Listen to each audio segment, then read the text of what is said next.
Hello, everyone. Happy to be back with another Young Indian, part of the Voice of the Young series. Right now, we have with us Khushi Khurana. Let's listen to her. Over to you, Khushi. Thank you so much, sir. Before delving into my life's path and its experiences, I would like to begin by expressing my heartfelt gratitude to you, sir, Professor Subodh Mathur, for this incredible opportunity where I can share my thoughts and experiences on this esteemed platform. I truly feel that your initiative is commendable as it provides a vital space for young minds like me, where I can voice my ideas, my aspirations. And this platform will not only help me articulate my vision, but will also give a boost to my confidence and will serve as a learning ground for the future generation also, where by listening to us, they cannot make the same mistakes that maybe we have made in our journey. Can I just interrupt you here? Yeah. I always tell people, don't make my mistakes, make your own mistakes. Very true. Make your own mistakes, don't copy my mistakes. All right, let's go ahead. Yeah. So just to provide some background information about myself and my future goals. So my name is Khushi Khurana. I was born and raised in Delhi, and I recently graduated this summer from Shivaji College from with a bachelor's degree in economics honors. Towards approaching my master's degree in future, I am very interested into pursuing an MBA. So towards my life purpose, I can say that I just want to fulfill all.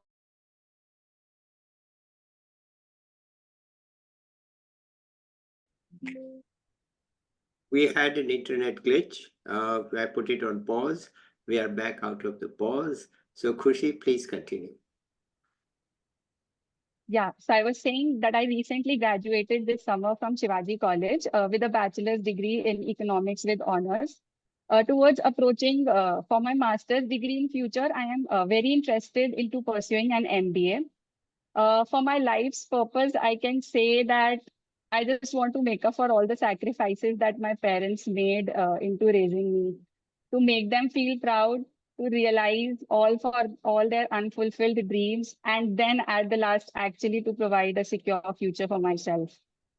Uh, Now, digging further into each stage of my life, my paternal side had like very limited education because of inadequate direction and financial support. But somehow my father managed to like complete his higher education. Like I personally feel he was incredibly hardworking, committed towards her goal, driven to succeed in life. He established his own business and provided us an extremely privileged and comfortable life, something that he may not been able to arrange for himself. I finished my schooling from Delhi's Bal Bharti Public School, which is an esteemed institution. I have always been an above average student in terms of academic performance, neither a topper who scored 98, 99, but nor the one who actually fell below 90. So in my 10th grade, I knew that I didn't want to pursue science further, but I was like very confused and couldn't decide between going for humanities or commerce. After weighing the uh, pros and cons of both the subjects, I decided to like major in commerce. During the 2 years of my senior secondary journey, I gained a profound interest in economics, actually knowing very little that the Palampur story that has actually fascinated me towards this subject will going to be very rigorous, tough, demanding in the future ahead.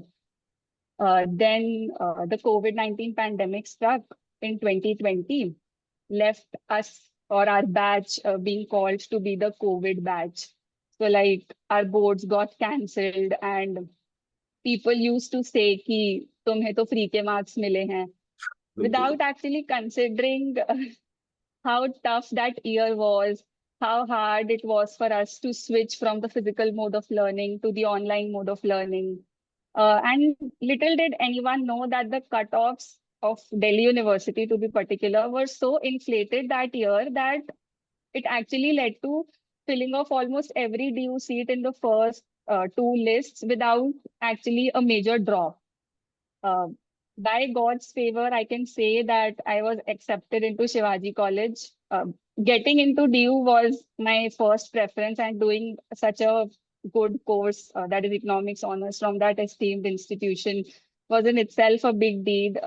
So I didn't give it a dual thought. Even if my college was not an on-campus one, it was an off-campus one, but still, since DU was my priority, so I without any thought got into it. Also, my mother was an economics teacher. So this is also where I got the idea to choose economics honors for my bachelor's degree. I had a significant extracurricular activity from the start. About the age of 9 or 10, I began learning Kathak from Srimati Swati Sinha ji. Uh, in this year, almost I've completed my 10 years of practice, and I have finished 7 years of academic program, and I have received a junior diploma in that particular art form too.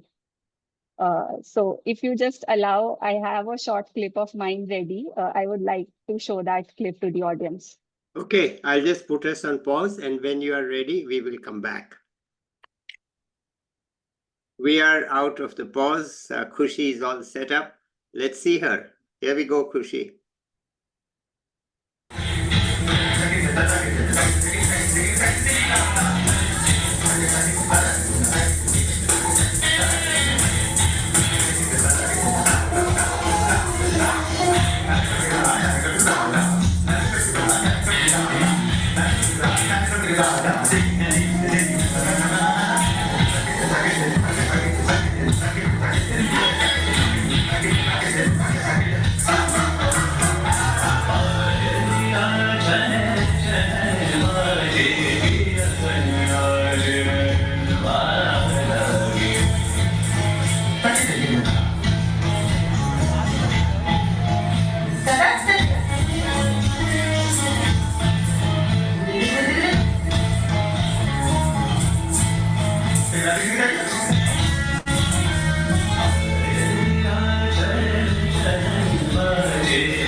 Okay, if you are done with it, let's come out of the share screen and you can tell us more about it. Yeah, sure. So go ahead, tell us. So I made absolutely every effort to like participate in every school event. So tell us about the dance before you to school. Oh. Tell us about the dance. Sure. Yeah. Yeah. So this is a song that is sung by Pandit Rajendra Gangani ji. He was my teacher's guru. So we belong to Jaipur Gharana of Kathak.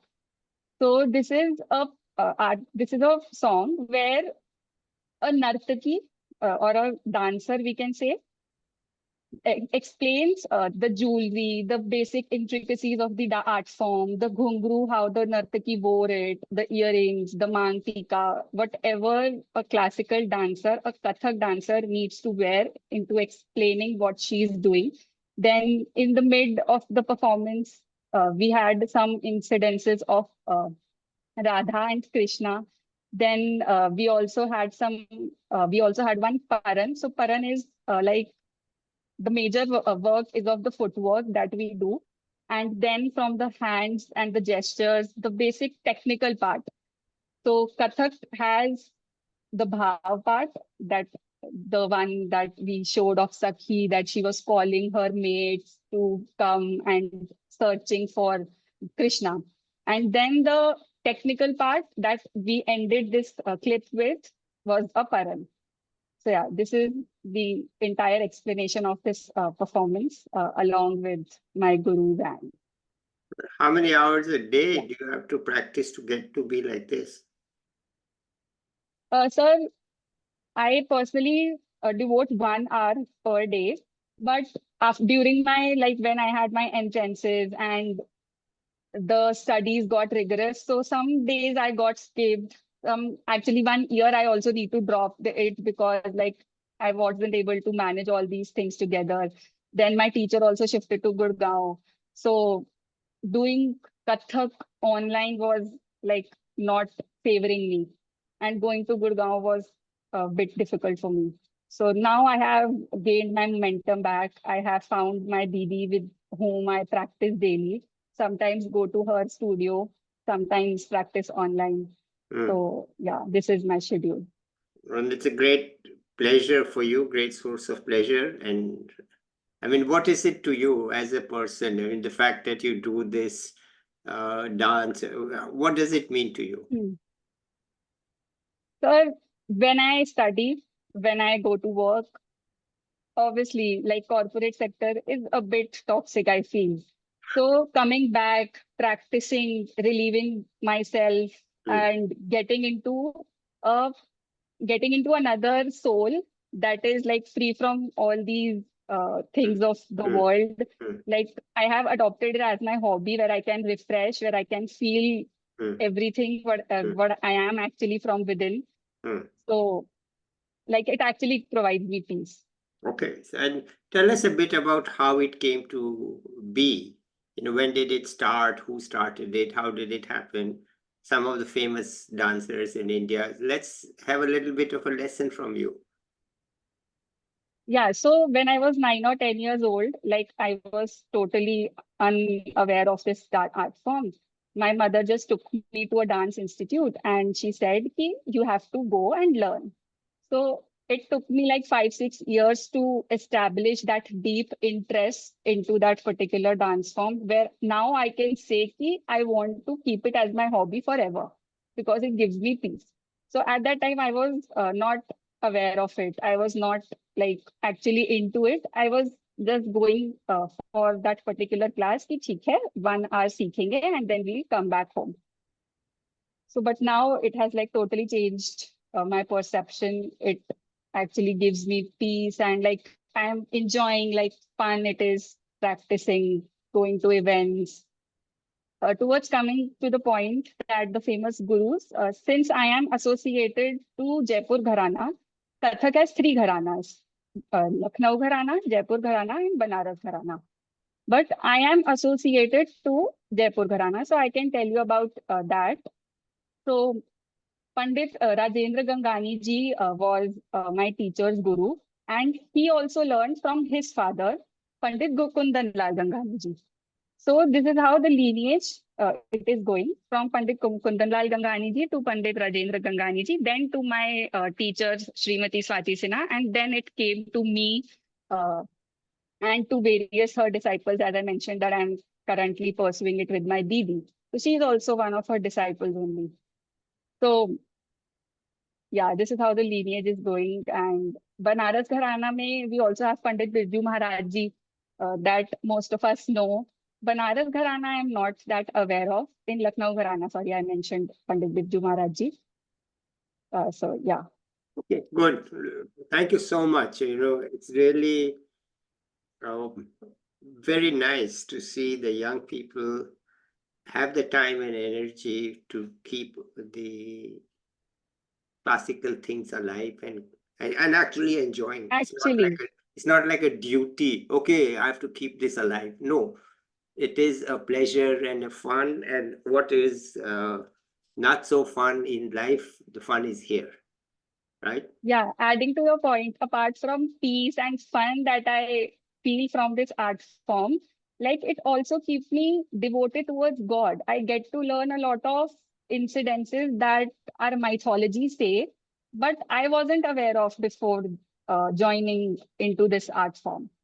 So, like, very true that it keeps us rooted with our culture, and it is our duty and responsibility to Hmm. give that to our future generation also.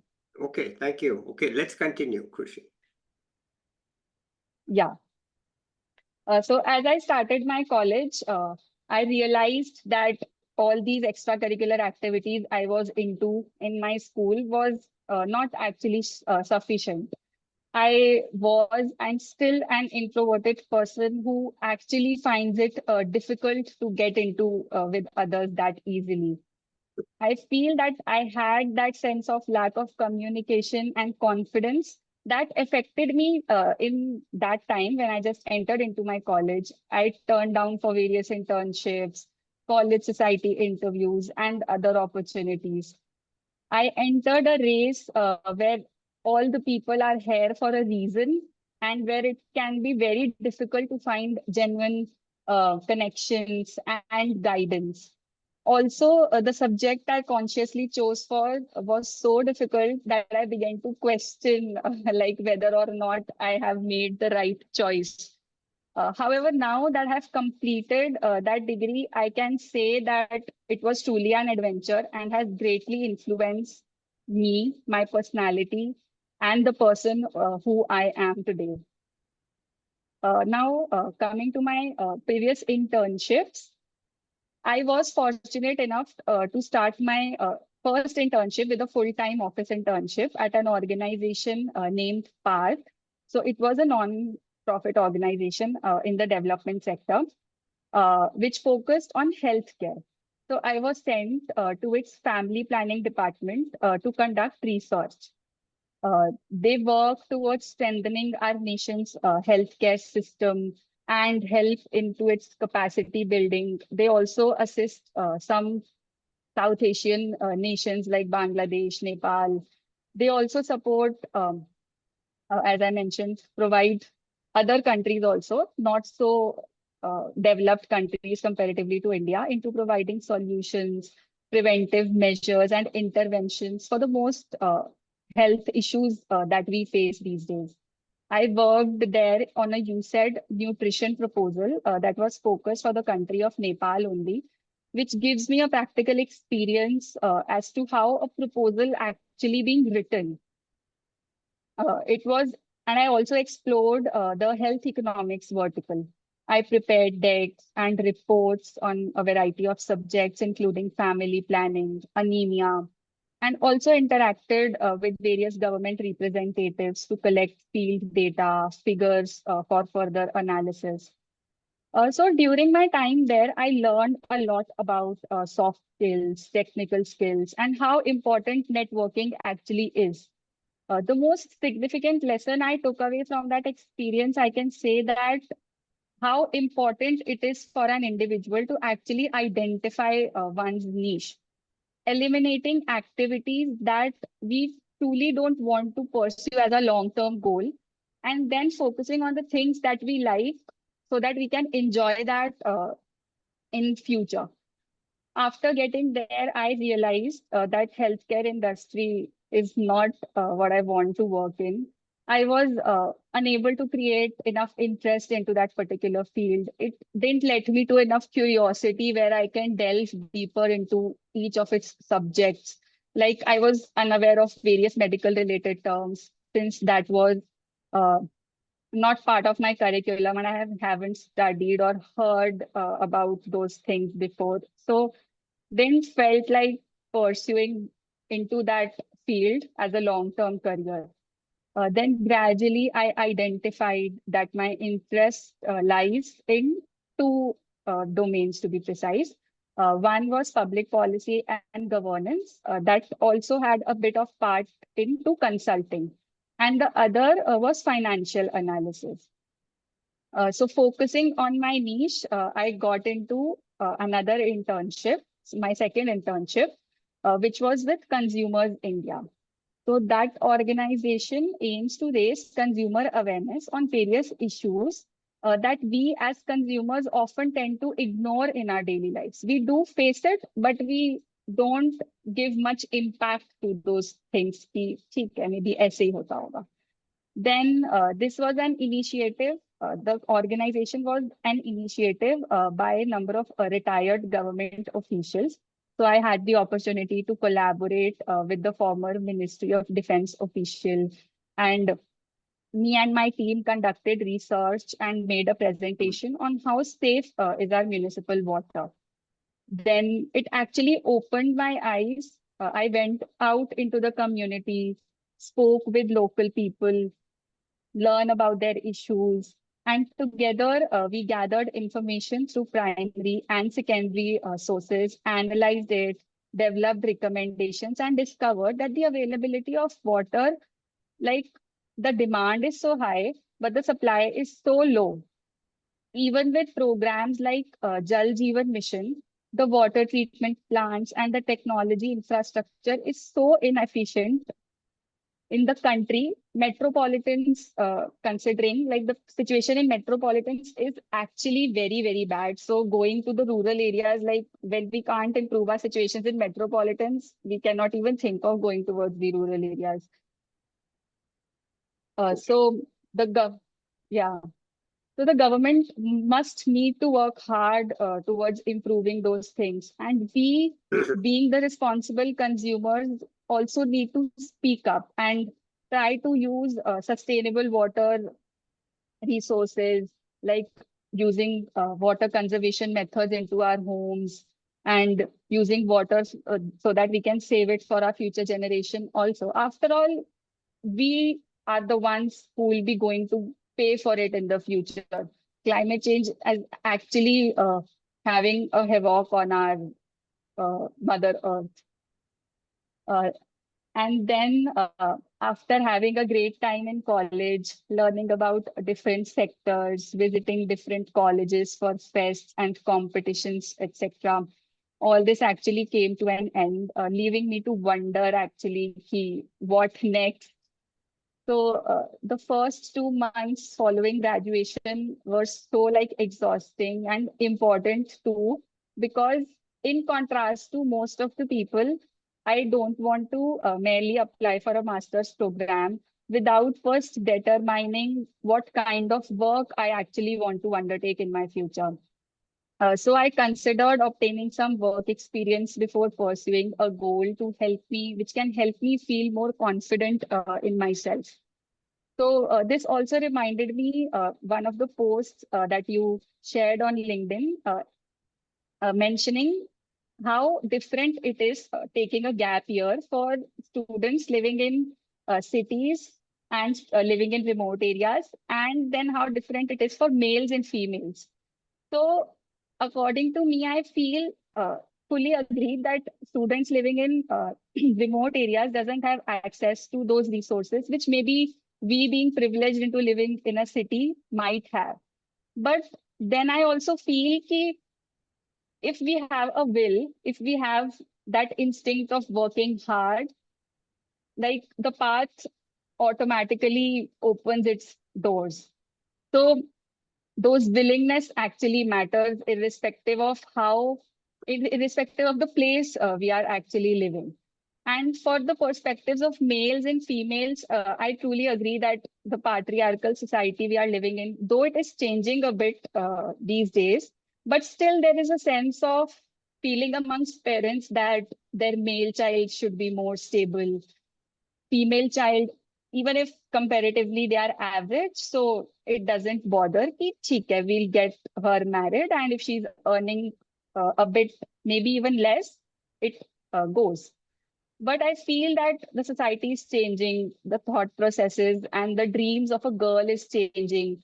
Even my parents, when sometimes say ki we'll not allow you to go outside of Delhi for pursuing a master's degree, or even if you are going to an internship, try to be back at home uh, before 8. So these restrictions somewhat make things difficult for a female comparatively to male. So that pressure of earning, actually, I feel balance out. If they have the pressure of earning more, then we have some societal constraints. But still, we work hard, we make our parents feel confident. When we show confidence, so it also instills in a confidence in them कि ठीक है हमारी बेटी ये करना चाहती है, so we'll let her go. So continuing to what I was saying ahead. So after college, it was like truly difficult for me towards finding a job. It was taking a lot of time due to the challenging job market, and recession is also ongoing into our country, not into our country, like in a world to be precise. So I didn't want to waste time waiting for an opportunity. So just a month ago, I received an offer letter for an internship in the field of urban governance under the municipal finance team at an organization named Janagraha. I discovered after working there that this place has the exact mix of data and the research that I was searching for. Gaining here, I am also gaining knowledge about public policy and a bit of finance. I am having a truly great time here, learning a lot. Uh, Also, that as I mentioned, that corporate sector has a sort of toxicity in it. Some days I also feel ki it was not a good day. Maybe my productivity was less. Maybe my seniors were not happy out of me. The thing they expected out of me, I couldn't be able to deliver that. I also hear some negative words. But then I feel ki this is the time where I need to learn, where I need to grow. Apart from taking those negative words, feeling bad about it, I need to improve from those things and grow and achieve to the point where I actually desire to be.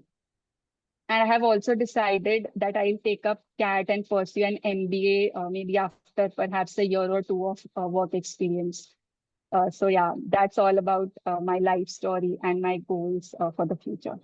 Okay, thank you so much for a very clear exposition of your various interests and the pressures and the outcomes and so on. What tips do you have for young people? Yeah, sure. So before my departure, I would just like to add one quote that success is not the key to happiness. Happiness is the key to success. If you love what you are doing, you will be successful. And I would also love to advise my juniors to never be afraid to approach people, ask questions, network as much possible as you can on LinkedIn or otherwise. Pursue as many internships as you can with utmost dedication. Talk to your seniors. Never be afraid to ask for help and let go of that fear of being judged, because I have that in me when I entered college. If you do all of these things, you will undoubtedly succeed and achieve all your goals. Everybody of our age, including you and me, is working hard in their own lives. And so never compare yourself to others, because you and me are special in our own way. Okay, all right. And take a wild guess. What do you see as your future? So I just want to have a stable life.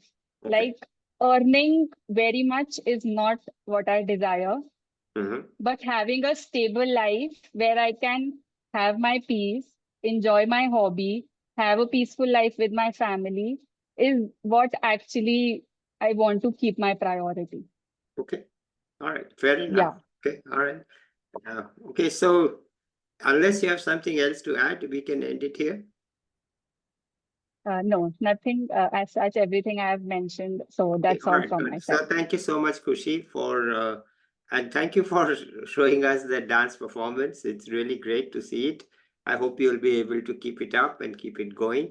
And let's end it here. Let me say bye to you and the viewers now. I'll be back with another young person or an expert soon. Bye till then.